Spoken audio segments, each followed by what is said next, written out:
तो Greta Thunberg का जो डॉक्यूमेंट सामने आया, उस डॉक्यूमेंट में पूरी डिटेल में वो सब चीज़ें हैं कि आपने ग्राउंड पे क्या करना है, आपने एम्बेसीज़ के बाहर जा कर के प्रदर्शन करना है और आपको जो है भारत सरकार को ये दिखाना है कि वहाँ पर जो लोगों से अत्याचार किया जा रहा है और वहाँ पे डेमोक्रेटिक मूल्यों की रक्षा नहीं की जा रही है, ये दिखाने की कोशिश है। ग्रेटा की बात हो तो अपने आप में कुछ है नहीं। जो ग्रेटा जो है ये एक कम्युनिस्ट सोच आइडियोलॉजी की है, आपको मैं बता दूं, इसकी सोच भी बता रहा हूँ आपको, क्योंकि ये स्कूल से 2018 से कैंपेन चलाना इसने स्टार्ट किया है और स्कूल से चालू किया था इसने।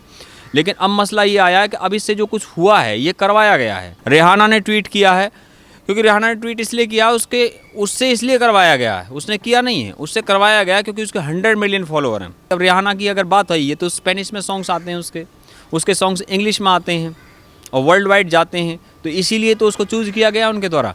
भारत को अंतर्राष्ट्रीय स्तर पर बदनाम करने के लिए जिस तरीके से साजिश चली जा रही थी और उसका खुलासा जब ग्रेटा थनबर्ग, मतलब वो पहले से ही साजिश कर रही थी और ये कह रही थी कि मैं साया आंदोलन के साथ खड़ी हूँ, मैं किसानों के साथ खड़ी हूँ, पर जब इन्होंने एक ट्वीट किया और उसमें एविडेंस और कुछ ऐसी चीज़ें डाली जिसके ऊपर ये लिखती हैं टूल किट, और जिसमें जिस तरीके से साजिश दिखाई जा रही थी कि 3 तारीख को हम ये करेंगे, 6 तारीख को चक्का जाम करेंगे, तो ये चीज़ें जिस तरीके से खुलकर आ गई हैं। और सबसे बड़ी बात यह है कि दिल्ली पुलिस ने भी अब ग्रेटा थनबर्ग के ऊपर FIR दर्ज कर ली है। क्या कहना चाहेंगे मंजीत जी इसके ऊपर? मैं ये कहना चाहता हूँ, ग्रेटा थनबर्ग एक एनवायरमेंटलिस्ट बन रही हैं। असलियत में ये एक बहुत बड़ी कॉन्स्पिरेसी का हिस्सा है कि अंतर्राष्ट्रीय स्तर पर भारत को अलग थलग करने का प्रयास है और वहाँ के आंतरिक मामलों में, भारत के आंतरिक मामलों में जिस तरीके से दखल दिया जा रहा है, ये एक सीरियस कंसर्न है। मैं इस विषय में ये बात बता दूँ आपको, ग्रेटा थनबर्ग का जो डॉक्यूमेंट सामने आया, उस डॉक्यूमेंट में पूरी डिटेल में वो सब चीज़ें हैं कि आपने ग्राउंड पे क्या करना है, आपने एम्बेसीज़ के बाहर जा कर के प्रदर्शन करना है और आपको जो है भारत सरकार को ये दिखाना है कि वहाँ पर जो लोगों से अत्याचार किया जा रहा है और वहाँ पे डेमोक्रेटिक मूल्यों की रक्षा नहीं की जा रही है, ये दिखाने की कोशिश है। दूसरा मसला ये है, उसको ये डॉक्यूमेंट किसने दिया, कौन उसके पीछे है, इसका मैं कारण बता देता हूँ आपको। देखिए, जो ये ट्वीट्स होते हैं सेलिब्रिटी लोगों के, ये पैसे दे के करवाए जाते हैं, क्योंकि आप किसी भी ब्रांड का जो एंडोर्समेंट कराना चाहते हो तो इसके लिए आप किसी भी सेलिब्रिटी से कांटेक्ट करके वो आपको रेट बता देता है, उसके आधार पे वो कोई भी ट्वीट आपके पक्ष में कर देता है। इसका मैं सबूत के साथ आज आपको बताने वाला हूँ पूरी तरीके से। रेहाना ने ट्वीट किया है, क्योंकि रेहाना ने ट्वीट इसलिए किया, उससे इसलिए करवाया गया है, उसने किया नहीं है, उससे करवाया गया क्योंकि उसके 100 मिलियन फॉलोअर हैं। जो इंडिया का, हाँ, 100 मिलियन फॉलोअर का मतलब ये है कि वो हमारे PM नरेंद्र मोदी से भी उसके 35 मिलियन ज़्यादा फॉलोअर है और वो टॉप 5 में ही आती है वर्ल्ड के अंदर, तो उससे करवाया गया है। इसका मैं सबूत बताता हूँ आपको। इसका सबूत ये है कि बिग बॉस का एक कंटेस्टेंट था आसिम रियाज, उसके लिए जॉन सीना ने ट्वीट किया था। अब जॉन सीना जो रेसलर है, उसको हिंदी का बिग बॉस उसे क्या पता, लेकिन उसने ट्वीट किया, लेकिन करवाया गया उससे। आप पैसे दीजिए, किसी का भी एंडोर्समेंट करवा सकते हैं। मैं आगे बढ़ के बता देता हूँ, इंडिया में भी सामने आ चुका है इसका स्टिंग ऑपरेशन। 19 फरवरी 2019 को 36 सेलिब्रिटीज़ कैमरे पे ट्वीट के लिए पैसे लेते हुए पकड़े गए हैं। कोबरा पोस्ट ने स्टिंग ऑपरेशन किया था, उसमें पाया गया था कि कुछ सेलिब्रिटीज़ ने, कोई 10 लाख फीस ले रहा, कोई 5 लाख फीस ले रहा, कोई ट्वीट कर दीजिए आप उसके पक्ष में, और इसके लिए वो पैसे लेकर के ट्वीट करते हैं, एंडोर्समेंट करते हैं, यानी उसकी जो है। इसी तरीके से ये जो ग्लोबल लेवल पे भी चलता, हॉलीवुड के सेलिब्रिटीज़ भी जो पैसे लेते हैं, आपके दिखा देते हैं, मैं कितने सारे ट्वीट्स दिखा देते हैं कि अलग अलग ब्रांड के लिए वो ट्वीट करते हैं, आप करा दीजिए, पैसे दे करके आप उनसे ट्वीट करवा सकते हैं। लेकिन इसके पीछे जो साजिश है, ISI जो है वो ग्लोबल लेवल पे भारत के आंतरिक इश्यूज़ को लाना चाहती है। ये ISI की एक बहुत बड़ी प्लानिंग है। मैं आपको इसका आगे बढ़ के बता देता हूँ। कैलिफोर्निया, अमेरिका के अंदर महात्मा गांधी का स्टैचू तोड़ा गया, उसके लिए रेहाना ने एक भी शब्द नहीं बोला, और फिर रेहाना को हिंदुस्तान को सीरियस लेगा। उस पर बताइए, उसके जो पिताजी कोकेन लेते थे, वो खुद ड्रग्स लेते, वो भरी पब्लिक में, आम पब्लिक में, मैं अपने कैमरे के सामने वीड लेते हुए और marijuana लेते हुए देखी गई है। उसने जो वीडियोज़ बनाए हैं, जो उसके सॉन्ग्स आए हैं, उन सॉन्ग्स के को जो है इंस्टाग्राम, कई बार तो उसके फ़ोटो इंस्टाग्राम से हटाए गए हैं न्यूडिटी के कारण, और उसके सॉन्ग्स को भी कई बार बैन करने की बात चली, FIR हुई है, जो इतनी कंट्रोवर्शियल है, जिसका वेस्ट के अंदर भी जो कंट्रोवर्सी से लाइफ भरी हुई है। वो कोई यहाँ विशेष मामला नहीं है, वैसे भी वो अमेरिकन तो है नहीं, बारबाडोस की है, ब्रिज टाउन के अंदर रहती थी, तो वो मसला अलग है। अच्छा, दूसरा विषय आता है कि इंडिया में जो ये जो इशू चल रहा है, देखिए सबसे बड़ी बात तो ये है कि सरकार भी हमारी है और किसान भी हमारे हैं। भारत में गाली तंत्र पनप चुका है, दोनों साइड से गालियां देने का एक तंत्र पनप चुका है। भारत के प्रधानमंत्री जो है वो बड़े गरिमापूर्ण एक दायित्व होता है। मैं समझता हूँ उसके लिए एक भी शब्द कहना वह 2 बार सोच करके कहना चाहिए, क्योंकि अभद्र भाषा का इस्तेमाल बिल्कुल भी जो है बहुत ख़तरनाक होता है। और रही बात इस आंदोलन की, देखिए जहाँ तक मैं समझता हूँ किसानों से संबंधित जो इशू है, सरकार ने वार्ता के लिए जो उन्हें न्योता दिया कि भाई एक एक जो है पॉइंट पे आप बात कर लीजिए। हम ये नहीं कह सकते कि भाई उसमें कोई संशोधन की ज़रूरत नहीं, खूब संशोधन की ज़रूरत हो सकती है। ऐसा कोई हार्ड एंड फास्ट रूल नहीं है कि उसमें संशोधन की ज़रूरत नहीं हो सकती है लेकिन इन सारे विपक्षी दलों को तो कोई भी इसमें बोलने का अधिकार ही खत्म कर चुके हैं, क्योंकि विपक्षी दलों ने तो ध्वनिमत से पारित करवाया था इसको, ये तो जो है एविडेंट है। लेकिन मैं आपको और भी बात बता देना चाहता हूँ इसमें कि जब जो नरेश टिकैत साहब हैं, जो कि राकेश टिकैत के बड़े भाई हैं, वो जो वेस्ट यूपी की सबसे बड़ी खाप है बालियान खाप, उसके चीफ हैं, उन्होंने कहा था कि भाई 40 लोग हैं इस कोऑर्डिनेशन कमेटी में, कुछ लोग नहीं चाहते कि जो है समाधान निकले। ये उसके मैं स्टेटमेंट बता रहा हूँ आपको।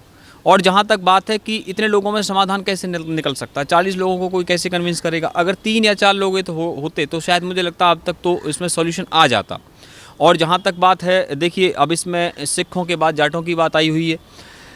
दिल्ली के चारों तरफ का जो एरिया है वो ये यकीनन तौर पर वहाँ पर जो है जाट डोमिनेटेड एरिया है, वहाँ पे काफ़ी जाटों का पॉपुलेशन बहुत ज़्यादा है, तो वो तो है इसमें। और मैं समझता हूँ कि राष्ट्रभक्ति की सर्टिफिकेट लेना या ये करना, ये चीज़ गलत है। और सरकार पे भी सवाल उठाना, प्रधानमंत्री के बारे में अभद्र भाषा बोलना, वो भी गलत है। क्योंकि देखिए जाट रेजिमेंट और सिख रेजिमेंट ये भारत की आर्मी में रेजिमेंट हैं, हिंदुस्तान की आर्मी में रेजिमेंट है, सालों से सेवा कर रहे हैं, आर्मी के चीफ बन रहे हैं, नेवी के चीफ बन रहे हैं, एयरफोर्स के चीफ बन रहे हैं। हमारे देश की बात हो गई, पर हम उन शक्तियों की बात करें जो हमारे देश को तोड़ने की बात कर रहे हैं। अब जैसे कि अगर मैं फिर से ग्रेटा थनबर्ग के ऊपर आऊं, जिस तरीके से ये साजिश कर रही थी, जिनका जिक्र आपने भी किया कि 3 तारीख को हम ये करेंगे, हैशटैग चलाएंगे और इंडिया से पूछेंगे, और इंडिया की सरकार को यानी कि हमारी सरकार को फांसीवादी तक कहा जाता है। 6 तारीख को चक्का जाम करेंगे और वहाँ के जो विदेशों में जो हमारे दूतावास है उनके ऊपर भी हमला करेंगे। ये जो साजिश थी, जब इनका पूरी तरीके से खुलासा हो गया है। देखिए बिल्कुल आप सही टॉपिक पे ले आई हैं, हम कहीं और चले गए थे। मैं आपको उसी पे ही दोबारा बात करना चाहता हूँ। अंतर्राष्ट्रीय स्तर पर भारत को बदनाम करने की जो साजिशें हैं वो जो चलती हैं, उसमें मैं आपको बताऊं जो इंटरनेशनल न्यूज़पेपर्स हैं उनमें लगातार आर्टिकल छपवाए जाते हैं। मैं आपको उदाहरण के साथ बता देता हूँ। भारत के प्रधानमंत्री नरेंद्र मोदी को टाइम्स मैगजीन के कवर पेज पर छापा गया था, क्या लिख करके, डिवाइडर इन चीफ। ये आर्टिकल छापा था 20 मई 2019 का आर्टिकल है ये।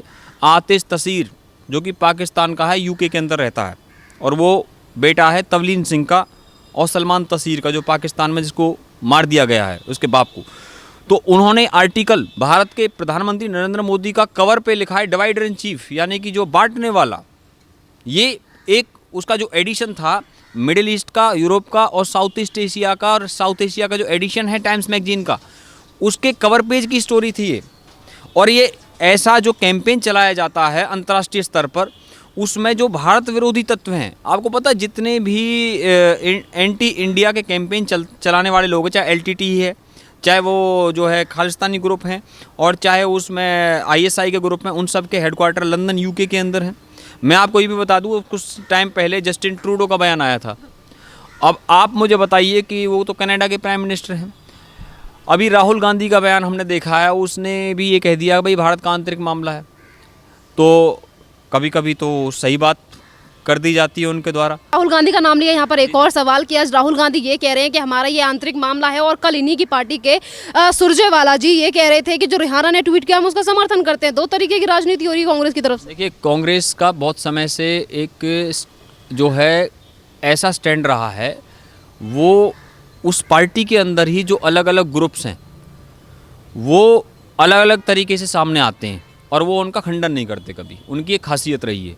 कांग्रेस पार्टी ने कभी भी इस तरह के लोगों को, जब सर्जिकल स्ट्राइक पे सवाल खड़े कर रहे थे कांग्रेस पार्टी के लीडर्स, तो राहुल गांधी को चाहिए था कि वो उनको बर्खास्त करते या उन पर कोई कार्रवाई करते, तो देश के लोग समझ जाते कि वो क्या चाहते हैं, या फिर उन्हें सामने आके कोई बात कहनी चाहिए थी, या उनकी पार्टी को ऑफिशियल स्टेटमेंट देनी चाहिए थी कि भाई ये तो जो है उस पर कार्रवाई करके दिखानी चाहिए थी। लेकिन वो ऐसा नहीं करते हैं। इसीलिए और फिर वो कहते हैं कि हमें आप जो एंटी नेशनल करें, ये करें, तो उसका आप मौका क्यों देते हो? आपने जब जैसे ही मौका मिलता आप सामने आइए, प्रेस कॉन्फ्रेंस करके देश के लोगों को बताइए कि जो आपका स्टैंड क्या है इस विषय में। आप ये नहीं कह सकते इसकी निजी राय। अगर वो उसने निजी कोई भी राष्ट्र विरोधी कार्य करना निजी राय नहीं हो सकती है व्यक्ति की, उस पर कार्रवाई करके दिखानी पड़ेगी आपको। और मैं इसमें और बात बता देना चाहता हूँ, जब हम अंतर्राष्ट्रीय स्तर के इन षड्यंत्रों की बात कर ही रहे हैं तो देखिए ISI का एक बहुत बड़ा नेटवर्क है, वो दुबई में भी काम करता है, वो कराची में भी काम करता है, और उनके माध्यम से आपको पता है कि जो है बॉलीवुड के अंदर भी बहुत सारे लोग हैं, अलग अलग जगहों पे हैं, और हमने अनेकों बार देखा है कि किस तरीके से वो अपने कैंपेन में यूज़ करते हैं। जैसे कि हमने दीपिका पादुकोण का केस देखा था, वो 7 जनवरी 2020 को यहाँ JNU में गई थी और अनिल मुशर्रफ से उसके संबंध थे, और ऐसे आरोप लगाए हैं। जो है हमारे NK सूद साहब जो एक्स रॉ चीफ हैं, एक्स रॉ ऑफिसर हैं, उन्होंने कहा था कि भाई 5 करोड़ रुपए इसके अकाउंट में डालें, तब जाकर के काम किया। और जहाँ तक मैं समझता हूँ, मेरा भी आज जो मुख्य मकसद है वो अंतर्राष्ट्रीय स्तर पर भारत की छवि को हम धूमिल नहीं होने देंगे। राष्ट्रहित जो प्रथम होता है, देखिए किसानों की बातचीत सरकार से चलेगी, वो यहाँ पे सुलझाया जाएगा भारत के अंदर, उसको अंतर्राष्ट्रीय विषय बनाने की कोई आवश्यकता नहीं है। और जहाँ तक मैं बता दूँ, अभी भारत के बहुत सारे सेलिब्रिटीज़ ने लगातार ट्वीट करके जो ये जवाब दिया है, लेकिन अभी इस बात का होता है ना कि अंतर्राष्ट्रीय स्तर पे उसकी वैल्यू क्या है। भारत के अंदर तो उन्होंने अपना काम कर दिया है, हम भी उनके साथ खड़े हुए हैं। भारत के क्रिकेटर्स ने लिखा है, विराट कोहली ने लिखा है, साइना नेहवाल ने लिखा, सचिन तेंदुलकर ने लिखा है, लता मंगेशकर ने लिखा है, अजय देवगन ने लिखा है, सुनील शेट्टी ने लिखा है।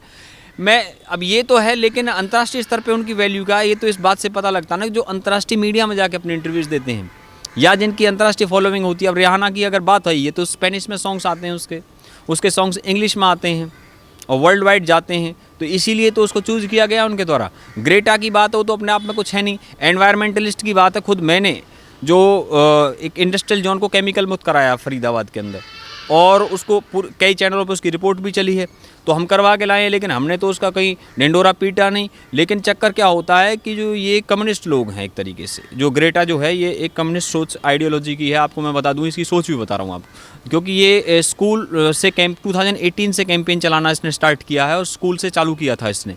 लेकिन अब मसला ये आया है कि अब इससे जो कुछ हुआ है ये करवाया गया है, अब इनकी जाँच कौन करे। मैं तो समझता हूँ इन चीज़ों को भारत ने बड़ा सीरियसली लेना चाहिए। भारत सरकार का जो मिनिस्ट्री ऑफ एक्सटर्नल अफेयर्स है उसने बाकायदा स्टेटमेंट जारी करी है। सर बहुत अच्छी बात कही आपने कि यहाँ पे भारत सरकार हो या फिर भारत में रहने वाले हम जितने भी देशवासी हैं, उन सबको इन सारी चीज़ों को लेकर स्ट्रिक्ट होना चाहिए और जवाब भी देना चाहिए। पर सवाल ये है कि जिस तरीके की साजिशें हमारे भारत को बदनाम करने के लिए की जा रही हैं, कुछ लोग ऐसे भी हैं जो इनका सपोर्ट कर रहे हैं और कह रहे हैं कि बहुत ज़्यादा अच्छी बात की आपने, बहुत ज़्यादा शुक्रिया हमारा साथ देने के लिए। क्या साथ मिलेगा इन लोगों के लिए जो रिहाना कभी भारत की तरफ उन्हें पता नहीं है कि यहाँ का सारी चीज़ें कुछ पता है रिहाना को हमारे देश के बारे में, और वहाँ पे वो ट्वीट करती हैं इस तरीके से और फिर यहाँ के लोगों से सपोर्ट करने के लिए भी जा रहे हैं, देश को बदनाम करने के लिए।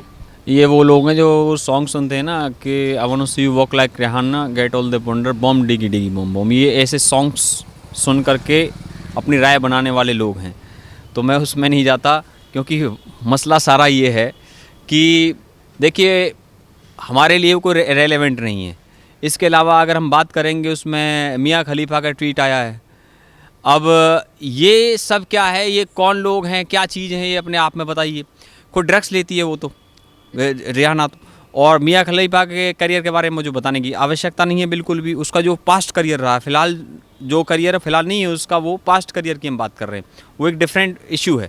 मसला सारा यहाँ ये आ जाता है कि इस तरह के लोग जब समर्थन में, अरे भाई हिंदुस्तान में क्या लोगों की कमी है क्या, बताइए आप मुझे। अरे पब्लिक जनता जनार्दन होती है सबसे बड़ी, पब्लिक के बीच में है आप, डेमोक्रेसी है, डेमोक्रेसी में आपके सामने मीडिया है, सोशल मीडिया है, पब्लिक है सब चीज़ तो आपके पास है। अब ये सारी देखिए इतनी सारी पंचायतें हो रही है, तो किसी ने बैन थोड़ी लगा रखा है पंचायत करने पर, और ना कभी बैन लगा है। तो ये तो हमारे यहाँ की जो अपने हिंदुस्तान की जो सिस्टम है उसमें रहते हुए, संविधान के दायरे में रहते हुए ही हमें सारे काम करने पड़ेंगे। अपने हकों के लिए अगर किसी को लड़ना है तो भाई संविधान के दायरे में रहकर लड़ना पड़ेगा। मेरा लास्ट सवाल कि जो ग्रेटा थनबर्ग के ऊपर दिल्ली पुलिस ने FIR दर्ज की है, और जो हमारे भारतीय लोग हैं, जो रिहाना और मियाँ खलीफा और जो मीना हैरिस, तमाम ऐसे लोग हैं जिनका जो बहिष्कार कर रहे हैं, तो ऐसे लोगों की फिर से कोशिश होगी हमारे देश को बदनाम करने के लिए। FIR के बारे में आपको बता दूं शैरन जी, FIR हिंदुस्तान के अंदर दर्ज हुई है, वो यूरोप के अंदर रहती है। अब उसकी कितनी कॉन्स्टिट्यूशनल उसकी क्या कहते हैं लीगल वैलिडिटी है, इसके बारे में हम नहीं कह सकते। लेकिन मैं आपको एक बात बता देना चाहता हूँ, आपने मीरा हैरिस का नाम लिया है। फ़िलहाल तो गवर्नमेंट जो बनी हुई है वहाँ पर यूनाइटेड स्टेट्स के अंदर, जो बाइडेन की, वो गवर्नमेंट अब वो तो पिछले साल डॉक्यूमेंट लेकर के आ गए थे कि जो आर्टिकल 370 के अगेंस्ट में बाकायदा डॉक्यूमेंट रिलीज़ किया है, एक जो है अमेरिकन मुस्लिम्स के लिए उसने एक डॉक्यूमेंट रिलीज़ किया था जो बाइडेन ने, उसमें आर्टिकल 370 का जिक्र कर रखा है कि कश्मीरियों के राइट्स की बात कर रखी है उसमें। आपको मैं बता दूं तो उसकी जो उसको हिला ले पाकिस्तान का दूसरा सबसे बड़ा सम्मान मिला 2008 के अंदर जो बाइडेन को। मैं ये नहीं कहता, अब तो वो वहाँ का प्रेसिडेंट है, प्रेसिडेंट बनने के बाद में पॉलिसीज़ एकदम वैसी काफ़ी चेंज हो जाती है, उसमें मैं नहीं जाता, लेकिन मैं आपको उसकी सोच बता देता हूँ। कमला हैरिस की जय जयकार करते घूम रहे थे हिंदुस्तान में, जय जय कमला हैरिस करते जा रहे थे, उसका आर्टिकल 370 पे क्या स्टैंड है, उसका ऑफिशियल स्टैंड की बात कर रहा हूँ मैं, साधारण स्टैंड की बात नहीं कर रहा हूँ। अब उसकी भतीजी ने रंग दिखा दिया अपना, मीना हैरिस ने, कि भाई मेरा स्टैंड ये है।